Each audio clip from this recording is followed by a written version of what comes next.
Welcome back to another episode of the Randy Wilson Podcast. I'm your host, Randy Wilson, and today we are excited to have Michelle Mosby as our guest on the show. And we're going to do some reflecting on the recent 2020, it's 25 now, but it was her recent mayoral campaign, and just kind of have some community conversation. But before we get into that, make sure you hit the subscribe button. Make sure you follow the show. We are extremely appreciative of the engagement and the support and all the positive feedback that we've been receiving recently, just due to our efforts to uplift our community and our region for that matter. Um, but let me share with you this, and as I had a conversation with Michelle, this the efforts that we're putting into doing this doesn't come necessarily easy. Um, I have a team of folks who support me in helping ensure that we put out good quality episodes. And I'm so thankful today that Michelle agreed to have this conversation with me virtually because recently I experienced a pretty dramatic reduction in funds that help support not only the show, but just life in general. And I'm working through that. And we are appreciative to those who support us and are willing to support us. Look, this is not for profit, okay? Everything that you see is not completely done by me. And so if you are someone out there who is watching the show and interested in being a supporter or finding ways to contribute to the show, and it's not all monetary, it could be just by lending your talent. We would love to have conversation with you. And we are thankful that Michelle Mosby was not too bougie, quite frankly, to she was willing to have a conversation even if it was virtually. By the way, it is snowing here in the central region of Virginia, and so it's not that convenient to come in person right now anyway. So Michelle, I just want to express my appreciation to you for your willingness to be flexible because Abs- everybody isn't. So thank you so much. Absolutely, absolutely. I had the great opportunity to meet with you and chat with you during the campaign, and so to have the post-campaign conversation, I thought it was only right and only fitting that it would be with you. Thank you so much. I really appreciate that. Um, Michelle and I recently had a conversation just about the whole experience of the campaign and both agreed that this is a conversation that we feel that would be beneficial to come to light in her reflecting on some of her experiences. And I think some of her experiences are not just fitting to what's happening local in our community, but they are also fitting to some of the things that we observed in the national election for president. And so that's part of what we're looking to address today and talk about. And before we get into this conversation, because it is going to, um, it's possibly going to hit at some people. It's probably going to make some people feel uncomfortable. Okay. I want to be very, very clear. And Michelle, and I'm not speaking for Michelle, but this is the to sum this up. Michelle Mosby is a supporter of our city, and she's a supporter of our leader in Mayor Dr. Danny Avula. They have a Absolutely. great relationship. And so, as we are talking about certain things, none of this has anything to do with Dr. Mayor Avula. It actually has more to do with you as a constituent or a representative of the community. And we're really talking about community here. So I just kind of want to put that out there in the beginning. And Absolutely. Michelle, feel free if you want to piggyback on that before we go No, forward or not. absolutely. Dr. Abula and I ran a race, and what we both knew was that there was going to be a victor. And we both knew it was either going to be him or me, but Hmm. that's what we knew. Hmm. And today it is him, and I support the fact that he is our mayor, and I am here to help Danny with anything that Danny would need. We're good. Danny and I are good. So this conversation is not about Michelle and Danny or Dr. Abula. This conversation is about the campaign and the experience of the campaign and how I believe, again, not just on a local level, but on a national level, women, Black women, and the experience that we feel in campaigns. Yeah. Just want to chat about it. Yeah, thank you. So we wanted to go ahead and clear that business up, and we could get right on into it. Michelle, if you could, kind of let's talk about the lessons from the campaign trail as you reflect on your recent campaign. What did you learn about the city of Richmond and its residents? Um, I'm going to say it's almost like, and I don't know if you remember the American Idol Yeah, TV show. Okay, yeah. the American Idol TV show where it was about your talent, your gift, but it was also about your look. Hmm. It was also about what people saw, how they see you, how they perceive you. And so in this mayoral race, um, that was a lot of the experience. The South Side of Richmond, they came out and they supported. They um, believed, I believe, that the choice that they were making was about the South Side of Richmond and ensuring that Richmond was not going to be left out.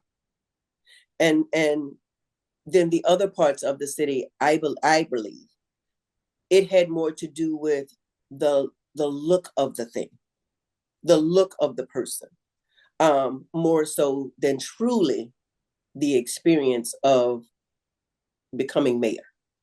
Is it fair to say though that the look of the city is changing?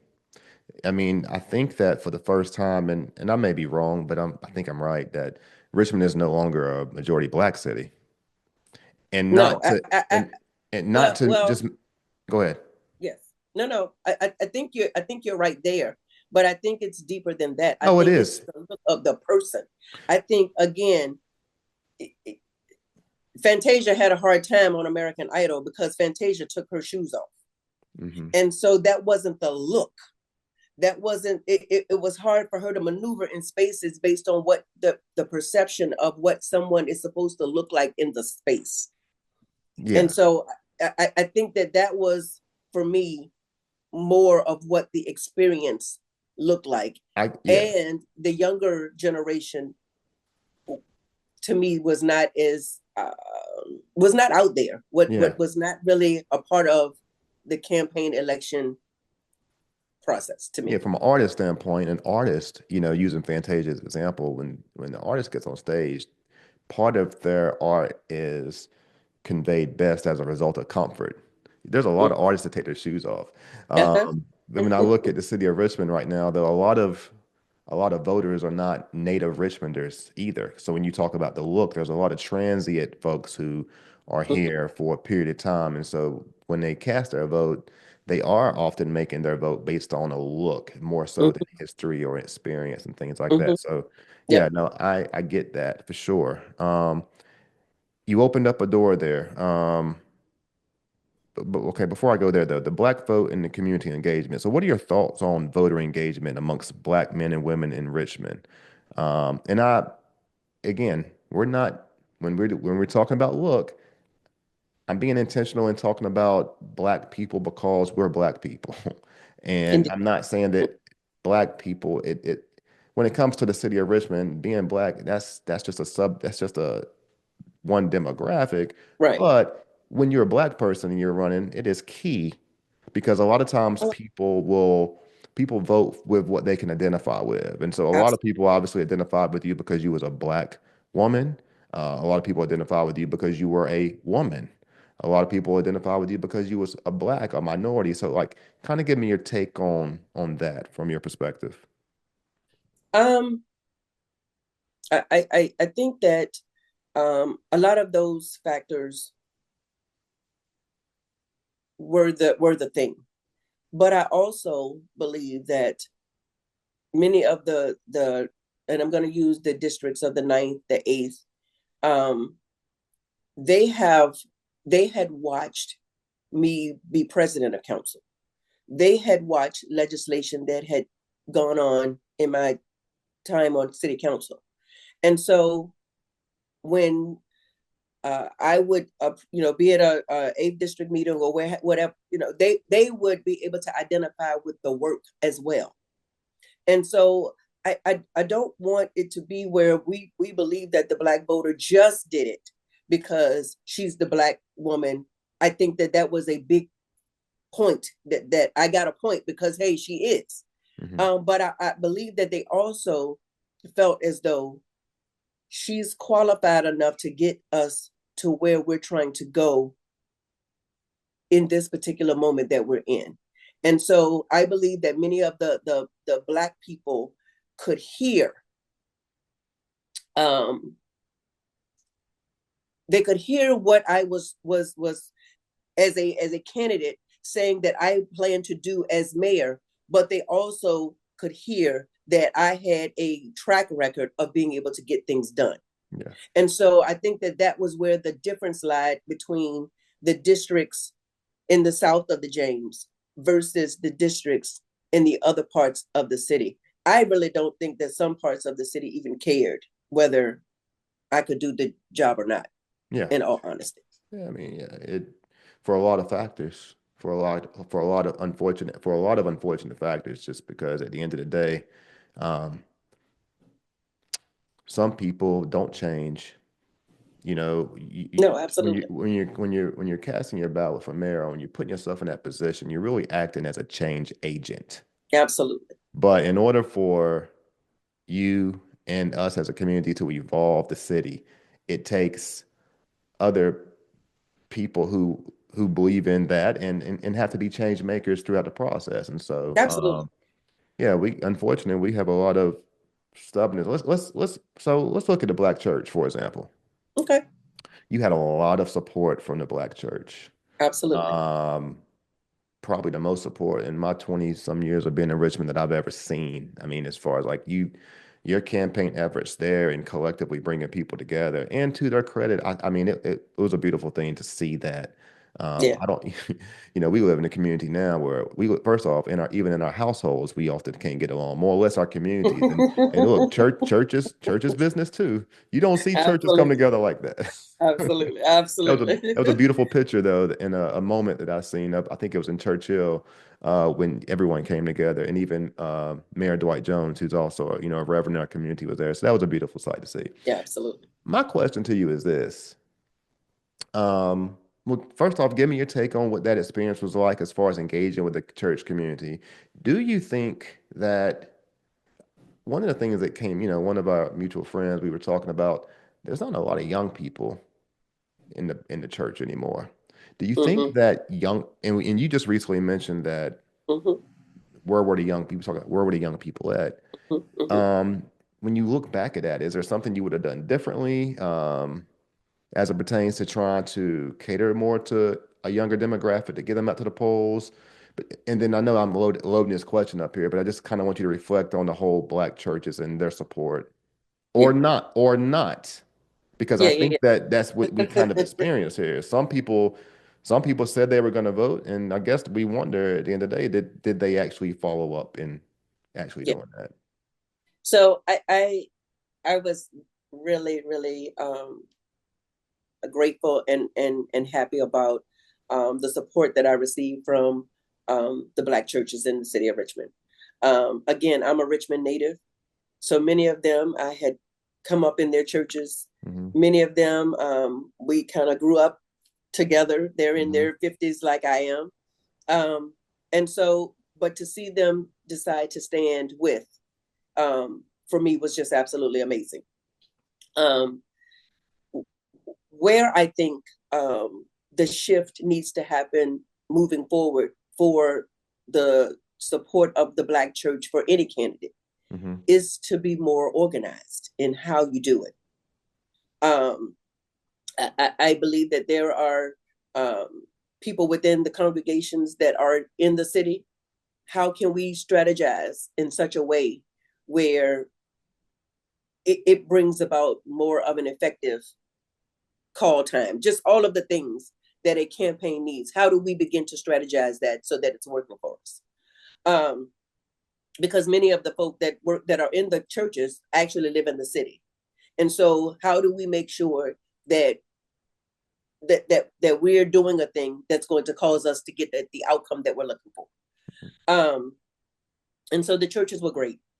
I think that there needs to be a different step, but I think that the churches themselves were great. As for the young people, I visited many, our Black colleges here in the city of Richmond and BCU. Went to many of the different organizations within the, in VCU and NAACP, all of those different things.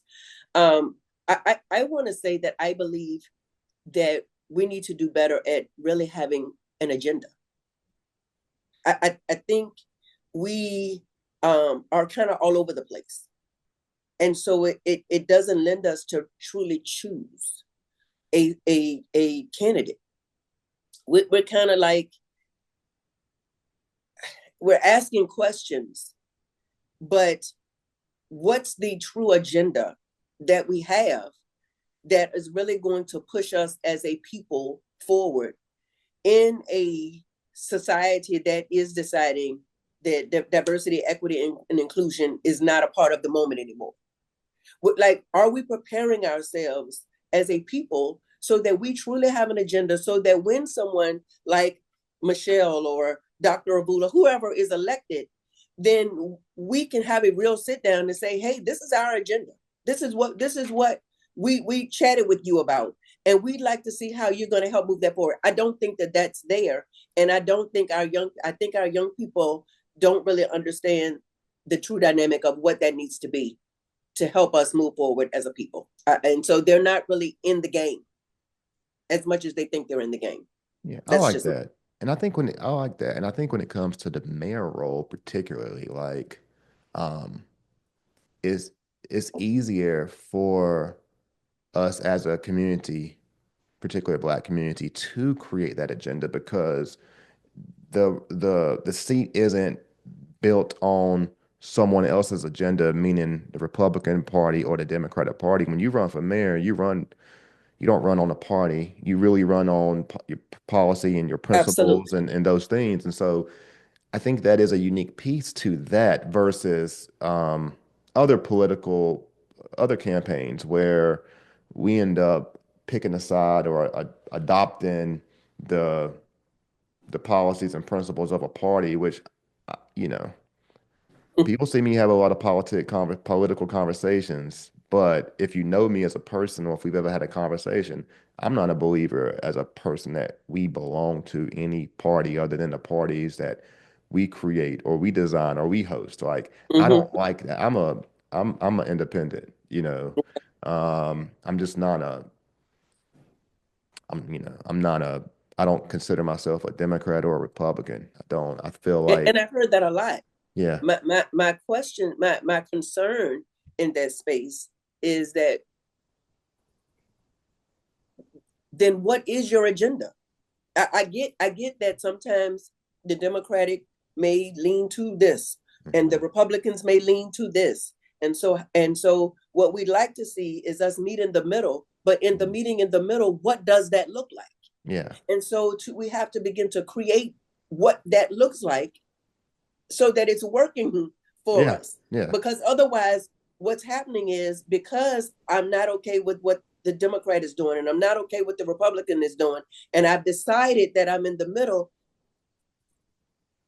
we're just kind of, I'm not helping you. We're not maneuvering. And so then you end up with,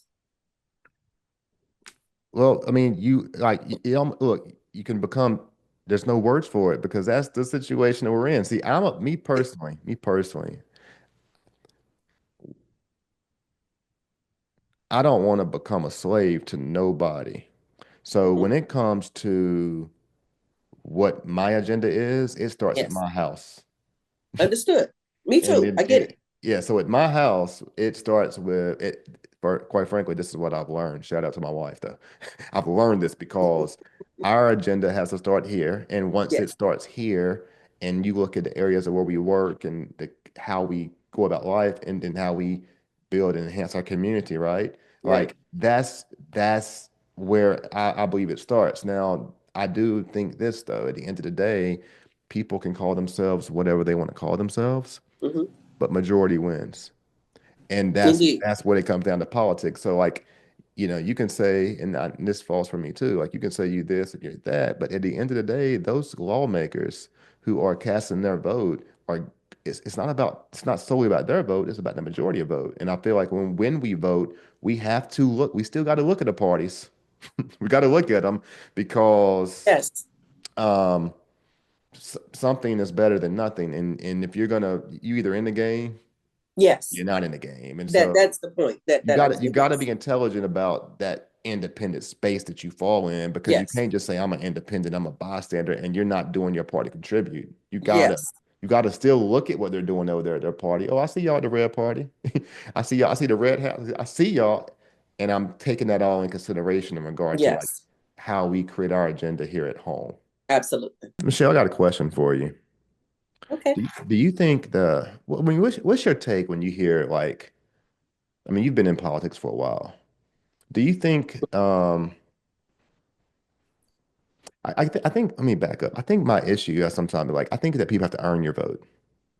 Yes, And I think I that think they should. yeah, and I think what's happened is that I think the reason it's kind of forced me to like be in the middle is Hmm. because um we've been accustomed to just giving our vote away, particularly as black. That's I think as black we've been so like when you give your vote away, it almost restricts you from having the ability to listen to everything before making a full decision. And that's even within the party. Oh, absolutely. I totally agree with you. And so when we go back to even the Black church, Mhm. um, and we talk about agendas, I say, where is the agenda? Because so often candidates are coming through the churches. They're coming through the churches. They're Mhm. coming through the churches. But when the church gets together and the church decides, this is our candidate, where is your power to be able to say, hey, we've chosen this person for these reasons? And you come through and ask for our vote on this many times. We want to have a conversation about our candidate.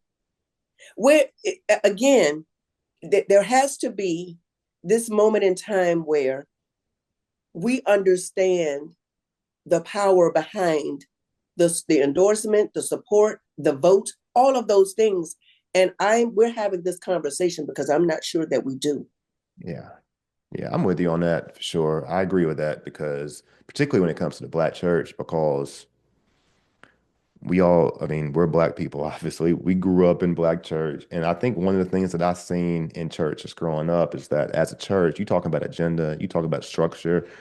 We haven't always operated the church in a good business way.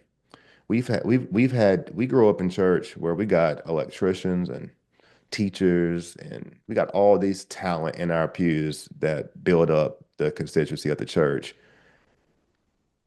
But it don't always translate. Like, why are we sitting in church hot? When we got someone who work over at Michael and Sons. Why are we not like why are we sitting here talking about education and how we can create a daycare or improve like an after school program in our church? We got school teachers in here.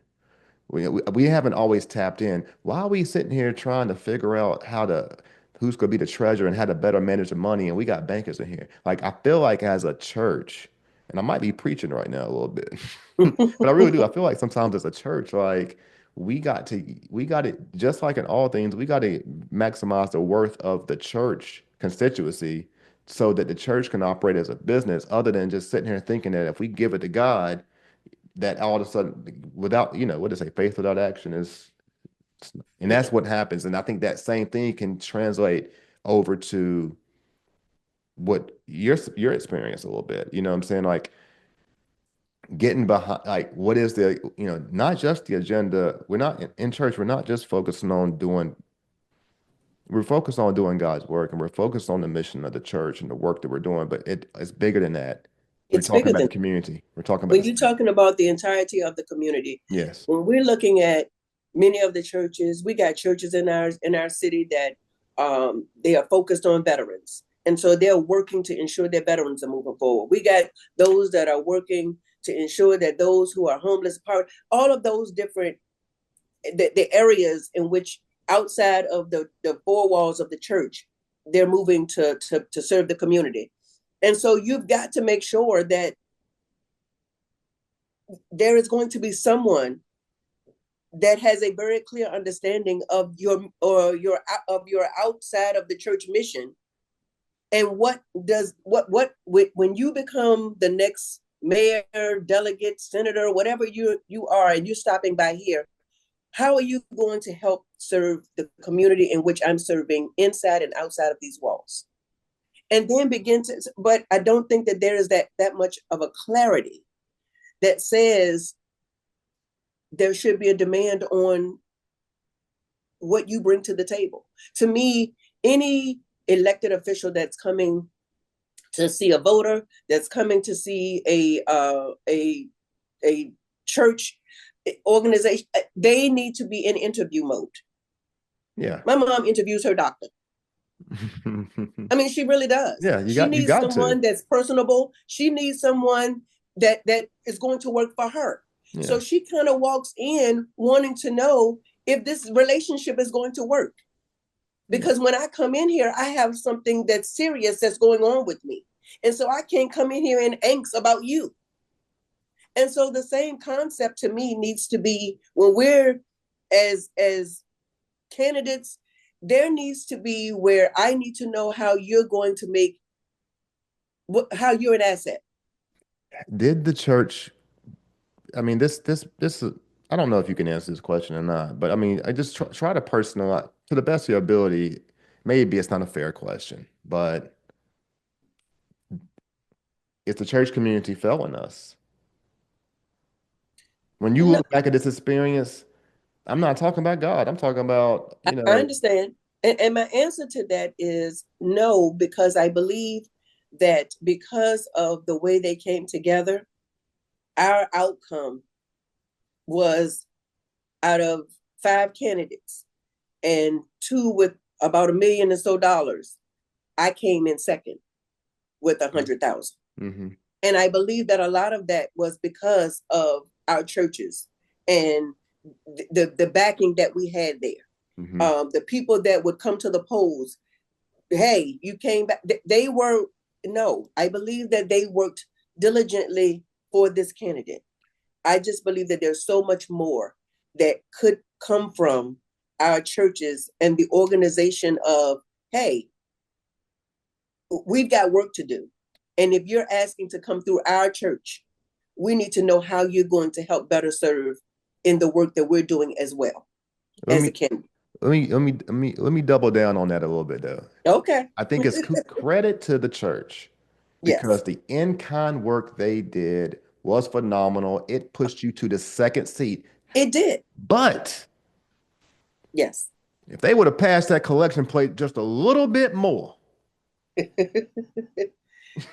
So I, imagine, I'm thinking about a little bit, imagine and I just a hear little bit, you, just $150,000. Just imagine. and I hear you, but I'm going to say I believe that there were so many others outside of the church Mhm. that could have took me over in that space that did not. That's where my issue comes in. And I say that and I, before we got on, and I told you my sister texted me and asked me, did I watch Shirley on Netflix? Yeah. Her response to one of the questions to one of the guys that said, you almost won. And she said, I could have used a few more endorsements. I could have used some more dollars. And let me be clear, the Black leadership that we have in our city, you can see that many of them are great at raising money. Yeah. Where were you? Where were you in this moment? The church did the church thing. The church got me people. The church Yeah. is the place where the people were. Yeah. We have people who are in office today, and in being in office, they're great at raising money. Yeah. I, nowhere to be found. Oof. Tell Nowhere. you what, I tell you what, let me write some notes that you got me. So, you know what? I might have to open with that one. That's the opener right there. Let's talk about that. You tell you what, you're a phenomenal interview because you take the questions, you kind of lead right into the next question. I was actually gonna talk about that. I'm gonna try to be appropriate here, you know. Let's be appropriate. I'm gonna try. So, I mean, it appeared though. So I mean, look, we ain't gonna say any names, but it did appear that you did have the support of several local elected officials. Yes. Feel like I I did. seen Dolores McQuinn. I feel Yes. like I saw Michael Jones. Yes. Feel like I seen Dwight Jones. I Yes. seen Lamont Bagby. I seen Tyrone Scott. I think I did. Tyrone Nelson. Tyrone Nelson, excuse me. So I seen him. Yes. That's all I'm gonna say. Yes. But I mean, kudos to them. We seen them, and so, um, but you know what I think happens though? I mean, I think what it is, it ends up being political at the end of the It day. does. It Ends up does. being political at the end of the day. It does. And again, I'm going back. That was political in 1972 for Shirley Chisholm. Mhm. Same concept. Here we are today, 2024, and it's the same concept. It was the other political leaders that did not maneuver in a space. I had a couple in there where you named them, yes, but you're you, and we're not even going to dilute the fact that you're you. Yeah, And so coming in at the end of the thing, like Shirley said, it's 2 weeks before the convention. yeah. I need you. And so again, as someone that I believe that I can win my block. I believe where I live, when I walk that block, I can make some shifts happen. If you're running for election, I believe that I can walk Michelle's neighborhood, her community enough where you really don't have to step foot in it because I can work that for you. And I don't wait until the last 2 weeks of an election to do that for you because I believe you're the best candidate. I believe that if you happen to get in that seat, something's going to shift in our community because you're there. And so I begin to maneuver in that space. But what I found was in this moment in time, it was more political than anything. And Do, so we do you have think to it would have been question different if he was a man? absolutely. Oh, absolutely. Yeah, Absolutely. that's what we do We here. watched it happen. And again, this has nothing to do with our current mayor, other than the fact was he was a man. Hmm. He was, and again, a man that had never been in politics. Hmm. And so there you have it. Yeah. We just like to scroll. We just bring it to the surface. I think that's going to be a clip. I think I'm using that to open up the episode though, because that's going to. I mean, hey, that's good. That was a good one. That really was. I was waiting for the one. That was the one. I really. That was a good piece though. Look, man. Sometimes what's going to grab people's attention? I mean, that's the. We are trying to grab people's attention. You know what? For the benefit of this, hopefully, other people in the future, men, women, black, white, I don't care, Yes, LGBTQ, can utilize the experiences of others, just like you're referencing, Shirley. Like that's how you move forward. You got to learn from the previous experiences. And I think that's this experience and reflecting on it is could be part of a path to help someone in the future, not only someone, but even yourself, absolutely. because you're not done. No, you're not done, Michelle. I don't know. You're That not done, Michelle. was a long year for me and my family. Well, you can rest a little bit. Like I said, we was talking before the show. Shout out to your daughter. Your daughter came and Oh I know my your daughter was gosh, very supportive to you. We phenomenal. saw y'all flying private. You was looking, you know what? I was like, you know what? I looked at, I was like, that's nice. That's just my initial was like, that's nice. You know, like that's the type of things that we want to do for our parents. You know, and Yeah, that yeah, yeah, yeah, was just a beautiful yeah. beautiful thing. So shout your daughter out. I didn't even know you had a grown daughter. I do. She's my girl. Shout out to you, Bisha, on the podcast. All right, let me ask you this. Let's get into something that's kind of meaty right now. Okay. Okay. Uh, we've recognized Mayor Avula, and you know, from my observation, I actually just had a recent sit down conversation with him. If you're checking this out and you haven't, go Mm-hmm, listen to. I interviewed mm-hmm. Mayor Avula recently to talk about the water crisis. Yeah, My observation, you know, this is the first mayor who's came in under a transition plan, and a budget was allowed for that to happen. But I think within within the first 10, I don't know if it was first week, he experienced a major water crisis. And Yes. not only has he had his experiences, former Mayor Stoney has also had his experiences of some backlash, and quite frankly, it might even go back before him. It might even go back to Mayor Jones. Like there's been a lot of things kind of in the media about it. And so Mhm. I'm curious if you was a mayor, is there anything from an observation that you would have done differently just based off what you've observed so far? So I actually saw Dr. Avula at Senator Marshall's funeral, Hmm. and um, we did our hugs, and I said to him what I'm going to say to you. The first day was a little murky. The moment that we as a city knew that this was a problem, the people should have known, Henrico should have known, Chesterfield should have known, Hmm. so that everyone could be in prepare mode. Hmm. After that first day, I believe that Dr. Avula tried to do everything he could to keep people informed, to begin to maneuver in a space where um, we were correcting the issue, trying to correct an issue to get people's water back on. Um, the director, April Bingham, Hmm. um, I can't say that today I would have let April go in that moment. Um, it, I don't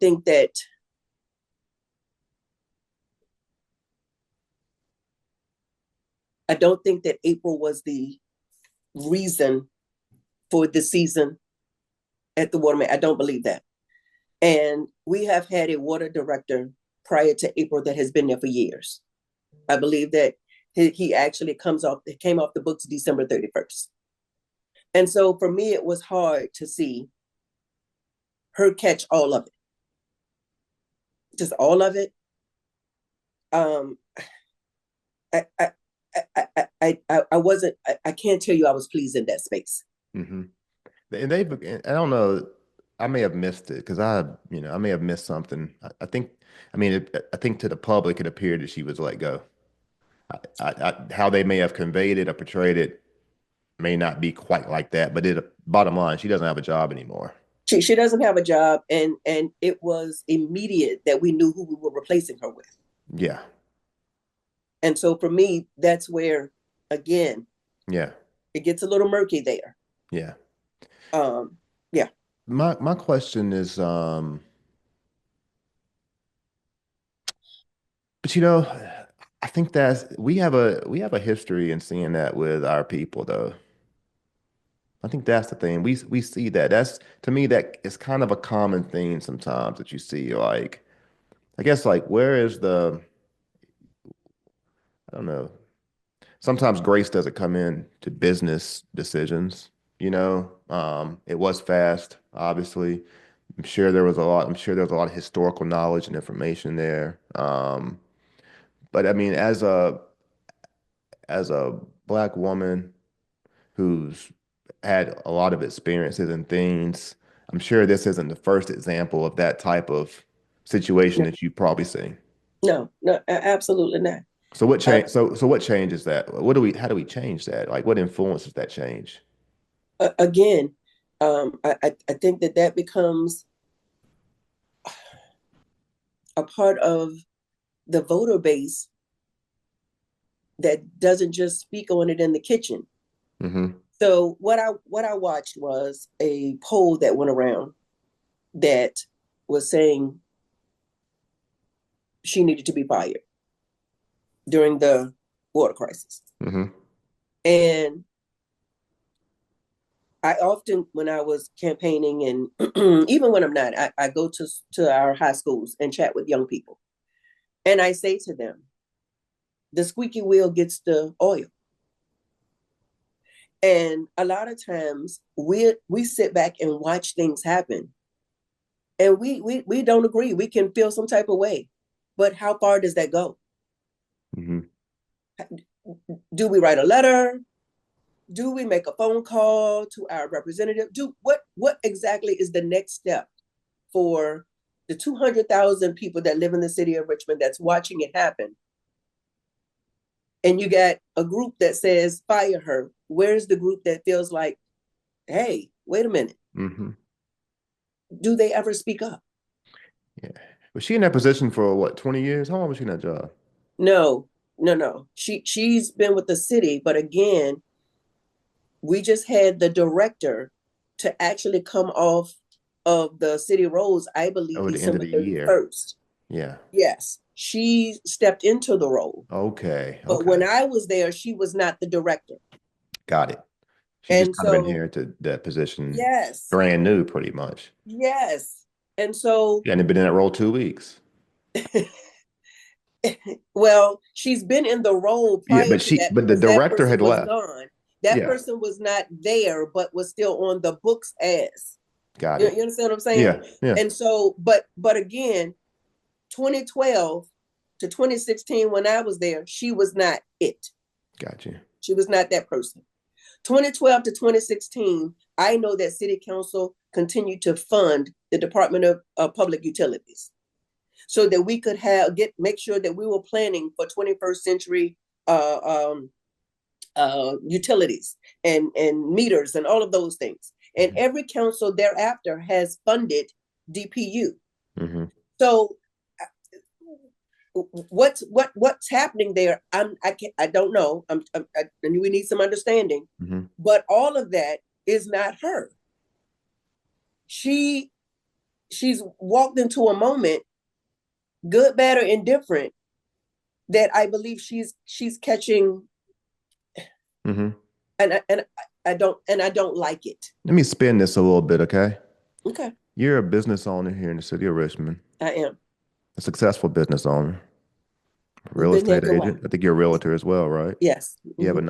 nonprofit, Yes. former president of the Richmond City Council, Yeah. former city council, obviously representative, Yes. former mayor candidate. You know, Yes. you have a lot of credentials. You have a lot of things by your name. So you live in a city where you have to work with a city. And a lot of Yes. these people have been either your peers or have had to work, that are in positions now. Do you think the city treats you fair? Recently, I got word that that's not I've had people tell me that they feel like sometimes you're not treated fair when it comes to just dealing with city because of politics. Do you think the city treats you fair when it comes to working with the city, particularly considering your background in the city and with the city and in politics as a business owner? um, I'm going to say Hmm. that it's almost the thing that some would want to use against me versus being helpful to help the community. Yeah. Your Yeah, business is actually in place to help the community. absolutely. Talk a little bit about I've that. never, so I have, we're going to talk about international first, and then we'll go to Hmm. help me help you. But International Hair Salon was birthed first and foremost. I want to make sure that I'm leaving a legacy for my daughter. Hmm. But I've never done hair. That's not. But they would say I was the hairdresser. But I've never done hair. It is to provide employment for those. Hmm. It is. It opens a door where just in case you have a barrier, but you're a greatest of all times at cutting hair or doing hair, but you have some type of justice involvement. You can't get to the hair cuttery. You can't get through the J.C. Penney's hair stuff, whatever. Guess what you can do? You can work at International Hair Salon Hmm. because that's an opportunity Hmm. that is afforded for you on the south side of Richmond on Forest Hill Avenue. It was opened to provide opportunities for people to be at their best. I have about a dozen employees, and they have been there a long time. We have some that have come, they've opened their own business because I believe in helping someone to be the entrepreneur that they may want to be and be able to ask the questions that they need because it's hard to be an entrepreneur. Mhm. We throw the word out like it's an easy word. You're doing a podcast. Yeah. You know that Mm. it's a hard thing to keep something Oh yeah. going. Yeah. And so it has been a complicated moment in these 21 years of being on Forest Hill Avenue. Some days I wanted to close the doors, but where are they going to go? How's this going to work? Kept the doors open. Help me help you. We house up to 16 people, making sure that they get employment, wraparound service. Many of them come from the Department of Corrections with mental health, substance abuse, all of these things that the city of Richmond would say is on the priority list: housing, employment, public safety. These are the things that we would say are on the priority list. But yet, when I say, hey, can we get some assistance here? Whether the assistance is through the city of Richmond itself, or we try to go outside of the city of Richmond and leave those funds for someone else and go to the state. There is still some backlash from us asking the state to help fund. It has been a complicated animal. Why? Yeah. Same. It kind of goes back to the same experience that you had at Mm-hmm, we mm-hmm, talked about earlier. So, mm-hmm. Michelle, outside of yourself, I know you are monitoring the political landscape. Is there any folks out there that you'd like to reckon to speak to say, hey, I see this young woman or this young man or whoever. I, I see them. I see them making it right. I see them trying. I see them. I see them, and that you think that maybe others should see. That maybe don't like. I think you have the ability to kind of put light on folks that would then help others pay attention to areas where they need to, recognize like these are efforts that are being made in our community that are leading us into the right direction. Um, No pressure. No pressure. I'll start with one person. I'll okay. mention one person, and they're not in a political. They're not an elected official, and I want to mention that. That's another question I have to. They don't have to be an elected official. Okay. They don't have to be, but like I'm looking at Philip Noel, a young brother that Oh, he's phenomenal. he just his marketing and his efforts to support candidates. I think is Yes. particularly South Side. What's help me? Is it he represented someone in their market. It was in the You talking about Philip? Eleanor Oh, he represented Ellen Robertson, Ellen Robertson. Yeah, but he was and very helpful to my campaign as well. really okay. Yes. When I met, uh, oh my God, when I tell you his marketing skills, he phenomenal person.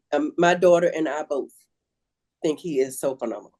Yeah, And so he is definitely someone that I'm hoping that the world will see. yeah. I think they're gonna see him. Yeah, I think they're yeah, gonna see him. But yeah, and I think that I think when we think about people who are leading the community and making an impact, it's not just political. It's not just political leaders. There's a lot of ways that you can lead. You can lead from the front. You can lead from the back. You know, absolutely. someone. So, um, but yeah, if there was, I'm just curious if there was anyone that came to mind to you that you said, "Hey, like, I need to pay attention to this person." Um, there was actually a guy that was very helpful to the campaign for me, Darian Hewlett. Yeah, I know Darren. Yeah, I You know know Darian? Darren. Yeah. Okay. Um, I like Darian's spirit. Mm-hmm. Um,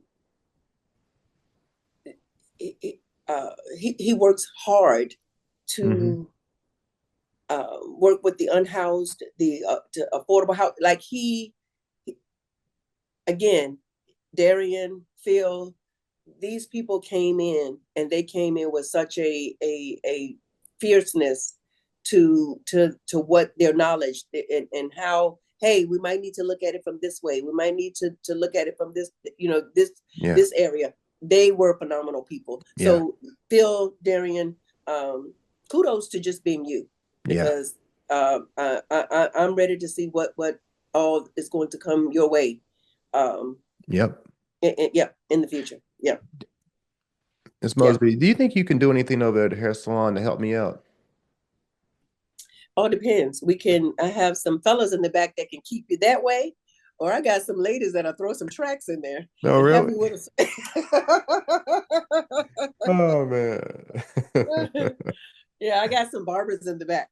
Gotcha. Okay. It's good to Yeah, know. yeah, I'm gonna come check you out. I did not yeah, know. I didn't know you had 12 folks over there, and I yeah, didn't know you've been open for 20 years either. So, yeah, yeah. We actually did Mayor Stoney came and did a proclamation on my 20th year. wow. Okay. So yeah, so in April of this year, it'll be 22 years. Got it. Got it. Got it. Well, this has been fun and enjoyable, and I hope that it's not the last time that you come.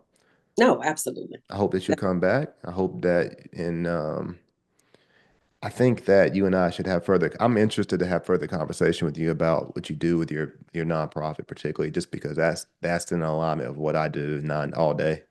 Okay. So I'm interested to learn more about that personally, and I'm hopeful that you still keep your foot on the gas. I know that you're going to keep doing the work for the Absolutely. people, The but why never changes. It does not. don't stop. I know it, and I'm sure it's exhausting and it's taxing. I'm sure it is. So It is. you stay rested, Thank eat you. good, Yeah. nourish yourself because I think there's more for you to keep doing. We hope that you keep going. Appreciate you. I do. Appreciate you, and And we thank you so appreciate much. those of you. We appreciate those of you who have watched all the way through. Now it's okay if you pause and come back. If you pause and come back, that's fine. No problem with that. Just make sure you get through it all, okay? And you share this episode and you tell somebody about it and you do your own research on Miss Mosby. Go learn about her nonprofit. Go over there and get your hair did, okay? Go get all that done. That's And I important. also can sell you a house. I sure can. And I she can can sell sell or you a list your house. She can sell you a house. house too, an affordable house maybe, or if you got some Absolutely. money, Absolutely. she'll find it all for you. So, it's this has been fun. It's always fun, and again, I am very proud of you for continuing to keep your spirit. That's the Absolutely. most important part of all of this. You can't let no one take your joy. No, absolutely not. All right, I appreciate you. thank you, Until we ma'am. meet again. Yeah, yeah. Yeah. Another episode of Randy Wilson Podcast. You can find us everywhere I played. You can go to YouTube. You can go to all podcast channels. You can go follow me on Instagram. And you can go to randywilsonpodcast.com if I didn't say that. And stay tuned because we have some exciting shows coming. Nikki will be back with me on the couch soon. And